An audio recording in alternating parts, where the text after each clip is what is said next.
Data শাকগুলি ধুয়ে নিয়েছি। এখন দিয়ে দেব পেঁয়াজ, রসুন, কাঁচামরিচ আর চাপা শুটকি এখন দিব না, এটা পরে ভেজে নেব।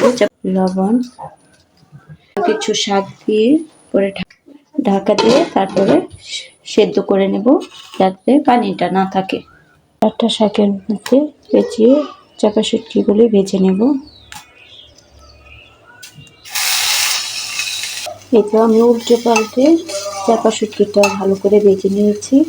আর এই ভর্তাটা বানাবো সম্পূর্ণ তেল ছাড়া। আর আমি শাকগুলো সিদ্ধ করে ভালো করে চিপে নিয়েছি যাতে পানি না থাকে, পানি থাকলে খেতে ভালো লাগবে না। এখন সব উপকরণ পাটার মধ্যে দিয়ে আদা বাটা করে, একেবারে মিহি বাটা করবো না, আদা বাটা করে ভর্তাটা বানিয়ে নেব।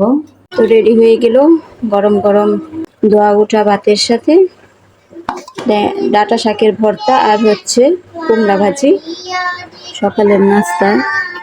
কেমন লাগলো ভিডিওটি কমেন্ট করে জানাবেন, ভালো লাগলে লাইক দিবেন আর পেজটি ফলো দিয়ে রাখবেন। ভিডিওটি এই পর্যন্তই, ভালো থাকবেন, সুস্থ থাকবেন, আল্লাহ হাফেজ।